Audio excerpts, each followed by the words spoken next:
Everyone, আজকে হলো শুভ দোল পূর্ণিমা। আজকের ব্লগটা তোমাদের সাথে শেয়ার করছি। দেখো, এই যে আমি এখানে মালপোয়া ভাজছি।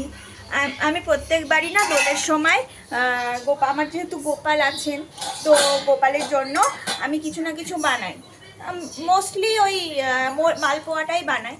তো আজকে না আমি অতনুর রান্নাঘর আছে না, অতনুকে আমার ভীষণ ভাল লাগে, ওর রান্নাও ভীষণ ভাল লাগে। তো ওনার রান্নাঘরের রেসিপি থেকে আমি আজকে এই মালপোয়াটা রেডি করছি। জানি না খেতে কেমন হবে, তো বেশ ফুলেছিল। ওনার রেসিপি দেখে করেছি, দেখা যাক খেতে কেমন হয়। আর আমি না যেহেতু স্ট্যান্ড নেই, জানো তো আমার স্ট্যান্ডটা আজকে আসবে, তো স্ট্যান্ড না থাকার জন্য আমি খুব কষ্টকরভাবেই ভিডিওটা তোমাদের সাথে শেয়ার করছি। তো এই দেখো, আমার মালপোয়া একটা একটা করে দিচ্ছি, আর ভীষণ ভালো মানে ফুলছে, জানো তো মালপোয়াটা। তো দেখা যাক খেতে কেমন হবে। এই দেখো, তো চলো রান্নাটা করে নিই। আর বলতে বলতে দেখো আমার মালপোয়া কিন্তু একদম রেডি হয়ে গেছে। এখন ভোগ নিবেদন করে পুজোটা করে নিলেই আমার মোটামুটি সকালকার যে কাজ, আমার বড় কাজ পুজো দেওয়া, সেটা কমপ্লিট হয়ে যাবে। আর আমি দেখো মোবাইলের স্ট্যান্ডটা না থাকার জন্য আমার না ভীষণ কষ্ট হচ্ছিল ভিডিও করতে।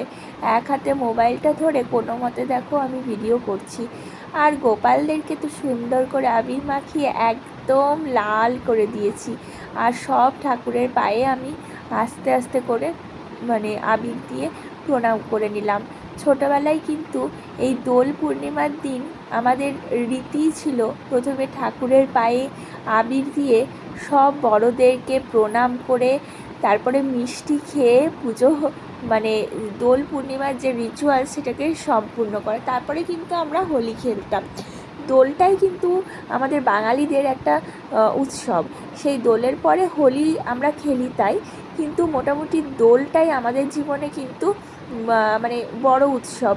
সেই দোলের দিনই কিন্তু আমরা ঠাকুরের পায়ে আবির দিয়ে এখন বাড়ি থেকে এতটা দূরে আসার পরে সত্যি সেই দিনগুলোকে আর সেই জিনিসগুলোকে ভীষণ মিস করি। এখানে তো সেভাবে নিজের বলতে কেউ থাকে না। আর আমরা চারজনেই যেটুকু হোলি খেলা বা দোল খেলা করি, কিন্তু ওখানে থাকলে আরও লোকের সাথে আরও মানে পাড়া প্রতিবেশী বন্ধু সবার সাথে খেলতে পারতাম। আমাদের পাড়াতে কিন্তু প্রচুর লোকে দোল খেলে আর ভীষণ আনন্দ করে। আমি সেগুলো কিন্তু এই হায়দ্রাবাদে একদম মিস করি, ভালোই লাগে না। তো নিজের মতো যেটুকু করার করলাম। আর তারপরে আমার কিচেনের কিছু জিনিসপত্র অর্ডার দেওয়া ছিল, আমার মোবাইলের স্ট্যান্ডটাও অর্ডার দেওয়া ছিল, তো সেগুলোই এখন দেখো চলে এসেছে। আর ত্রিশ তো শুধু বদমাশি করে, মোবাইল দেখলেই ভিডিও হচ্ছে দেখলেই ও ভীষণ বদমাশি করে। তো আমি প্রথম পার্সেলটা খুলছি, এই পার্সেলটা আর আমার মোবাইলের স্ট্যান্ডের যে পার্সেল সেটা একসাথেই এসেছে। তো আমি এক এক করে খুলে তোমাদের সাথে সেই ভিডিওটা শেয়ার করব। দেখো আমি কী কিনেছি, এটা একটা কাপ হোল্ডার কিনেছি। আমার ক্রকারি ইউনিটে প্রচুর কাপ রয়েছে, প্রচুর।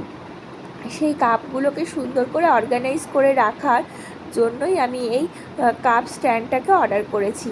কাপ স্ট্যান্ডের মধ্যে যদি কাপগুলোকে সুন্দর করে অর্গানাইজ করে রাখি না, তাহলে কী হবে বলো তো, যখন তাড়াহুড়ো তো আমার সব সময় থাকে, তাড়াহুড়োতে কেউ ধরো বাড়িতে এলো, তাদেরকে চা করে দেওয়া, তখন কাপগুলোকে বের করতে ভীষণ সুবিধে হয়। আর আমার মোবাইল স্ট্যান্ডটাও দেখো চলে এসেছে। মোবাইল স্ট্যান্ডটা তো খুব সুন্দর হয়েছে, মানে আমি যতটা ভেবেছিলাম তার থেকেও কিন্তু খুব ভালো হয়েছে। মোবাইল স্ট্যান্ডে আমি এই আলো আছে বলেই কিন্তু আরও এটাকে অর্ডার করেছি, বেশ কম দামেই পেয়েছি, মোটামুটি 300 টাকার দাম। তো এই আলো জ্বলবে যখন ক্যামেরা করব। আর ফাইনালি আমার স্ট্যান্ড চলে এসছে উইথ লাইট। এই লাইটটাকে কিভাবে চার্জ দিতে হয় বা কিছু করতে হয় সেটা দেখতে হবে আমাকে। আমি লাইট শুদ্ধ কিনেছিলাম, মানে ওপরে ফ্ল্যাশ লাইট জ্বলবে, সেটা চলে এসেছে। আমি তো ভীষণ হ্যাপি, এবার থেকে আমি ভালো করে ভ্লগ করতে পারবো অ্যাটলিস্ট। তো চলো আমি এবার আমার কাজ স্টার্ট করি। আজকে আর ভেবেছি এই জায়গাটা একটু গুছিয়ে নেবো, বুঝলে তো, ক্রকারি আইটেমস যেগুলো আছে সেগুলো একটু পরিষ্কার করে গুছিয়ে নিই, কারণ বুঝতেই পারছো আমার কাপের স্ট্যান্ডও চলে এসছে, এবার সেগুলোকে এখন গুছিয়ে নেবো। চলো। এই ক্রকারি ইউনিটটা না আমি যখন আমার কিচেনটা তৈরি হচ্ছিল তখন ওই দাদাকে বলেছিলাম যে এইটা বানিয়ে দিতে। এখানে আমি আমার মনের মতো করে গুছিয়ে রাখবো, যত ক্রকারি আইটেমস আছে সেগুলোকে সুন্দর করে গুছিয়ে রাখবো। আমার না এই কিচেনের প্রত্যেকটা জিনিস কেনার প্রতি প্রচণ্ড ঝোঁক। ছোট থেকেই, আমি যখন ছোট ছিলাম তখন থেকেই এই কিচেনের আইটেমগুলোকে কিনতে আমার খুব ভালো লাগতো। আর এই যে দেখছো এই ডিনার সেটটা, এটা আমি আমার হায়দ্রাবাদের রিসেপশনে পেয়েছিলাম। আমি যেখানে ভাড়া থাকতাম প্রথম 1 বছর, সেই ভাড়া বাড়িতেই মানে পাশেই জাস্ট আমাদের নেইবার ছিল বাঙালি কাকিমা। তো ওই কাকিমাও না আমাকে প্রচুর ক্রকারিস দিয়েছিল। তখন আমার এত ক্রকারিস ছিল না, তো কাকিমা বলেছিল আমার তো ইউজ হয় না, তো তুমি নিয়ে যাও। আর এই যে বোলটা দেখছো, এটা সুপ্রিয় আমাকে অ্যানিভার্সারিতে কিনে দিয়েছে। এটা আমি আমাদের হায়দ্রাবাদের একটা মানে মেলা এসেছিলো, সেই মেলা এখনও আছে, সেই মেলাটা, সেই মেলা থেকে কিনেছি। আর এই যে দেখছো কাপ স্ট্যান্ডটা তো কিনলামই, তোমাদের বললাম। সেই কাপ স্ট্যান্ডে কাপগুলোকে এইভাবে সুন্দর করে গুছিয়ে, একদম সুন্দর করে ক্রকারি ইউনিটটাই গুছিয়ে নিলাম। আর তোমরা দেখে বলো তো কেমন লাগছে গুছিয়ে। এই ক্রকারি ইউনিটটা কিন্তু আমার কাছে খুব ইম্পর্টেন্ট। আর এইখানে দেখো, আগের দিন তোমাদের ব্লগে দেখালাম না যে একটা আমি ওয়াল পেন্টিং কিনেছি, তো সেটা এখন এখানে ভালো করে সেট করে নেবো। কিন্তু তার আগে এই জায়গাটা ভালো করে গুছিয়ে নেওয়া প্রয়োজন মনে হলো, কারণ অনেক দিন ধরেই এই জায়গাগুলো ভালো করে গোছানো হয়নি। আমি না যেদিককে যে কাজটা করি সেই দিকটা ভালোভাবে ক্লিন করে নিই, এত ভালোভাবে ক্লিন করে নিই যে আগামী 10 দিন মতো সেগুলোকে আর পরিষ্কার করার প্রয়োজনই পড়বে না। তো মোটামুটি আমি এটাকে দেখো মুছে ঝেড়ে নিয়ে একদম পরিষ্কার পরিপাটি করে নিলাম। এই ওয়ালটাও কিন্তু খুব নোংরা হয়, কারণ এখানে আমার রান্নার কাছাকাছি জায়গা, বুঝতেই পারছো। তো এই ওয়ালটাতে কিছুই ছিল না। এই ওয়ালটাতে আমি প্রথমে ভেবেছিলাম কোনো একটা ওয়াল আর্ট লাগাবো, তো আমার এটা পছন্দ হয়েছিল, তো আমি ফ্লিপকার্ট থেকে অর্ডার দিয়েছি। আর দেখো সুন্দর করে লাগিয়েও নিচ্ছি। প্রথমে দেখে নিলাম পজিশানগুলো। আর এটা যেহেতু নেইল করার প্রয়োজন নেই, ফুটো করার দরকার নেই, এগুলো এমনি আঠা দিয়ে আটকানো যায়, তো আমার আটকাতেও ভীষণ ইজি হয়ে গেল। আর দেখো লাগিয়ে কত সুন্দর লাগছে। আমি বললাম না এই ওয়ালটা ভীষণ লাইট কালার, তাই জন্য এই লাইট কালারের ওয়ালের ওপর এটা কিন্তু একদম সুন্দরভাবে ফুটে উঠছে। আর এটা করার পর আমার এখানকার লুকটাই কিন্তু একদম চেঞ্জ হয়ে গেল। তো আমি এবার সব কিছু সুন্দর করে গুছিয়ে নেব। আসলে কি বলো তো, এই বাড়িটায় আমি তো সারাক্ষণ একা একা থাকি, আর এই বাড়িটাতে সবচেয়ে বেশি সময় আমিই কাটাই। আর তার জন্য না আমি এই বাড়িটাকে সবসময় খুব সুন্দর পরিপাটি গুছিয়ে রাখার চেষ্টা করি। যদিও দুটো বাচ্চা নিয়ে সব সময় সম্ভব হয়ে ওঠে না সব কিছু করার।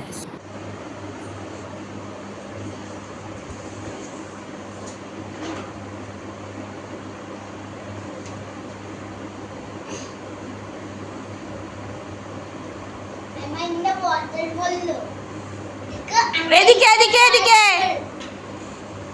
এদিকে এসো, দেখি এসো এসো এসো এসো আমার কাছে এসো।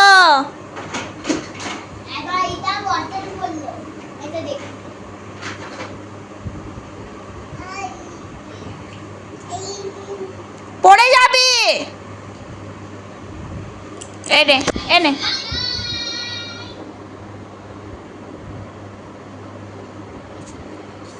Bye bye bye bye. তাই বললো, এদিকে আয়, এই পড়ে যাবি, এদিকে আয়। তুমি দেখলি হুম, এই পড়ে যাবি, আয় আয় আয় এসো।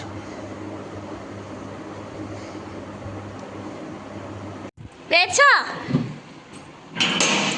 কি এনেছো আমার জন্যে? কি এনেছো?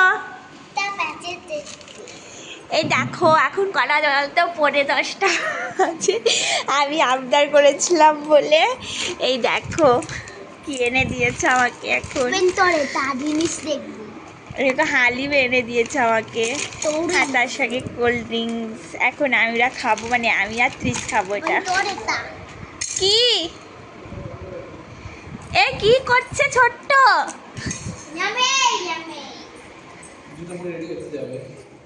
এ, চল জুতো পরে রেডি হচ্ছে আবার পাগলা, রাত দুপুরে ঘুরতে যাবে। কোথায় যাবে তুমি? চলো চলো চলো, আসো আসো। যাই না যাই না, আসো।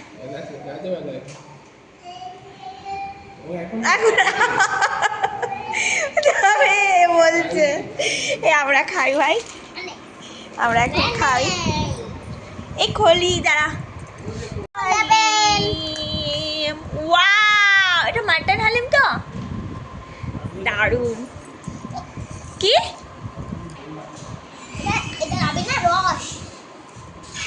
ও বাবা, আবার নাচছে একবারে। তুমি খাবে? কেমন খেতে হালিম?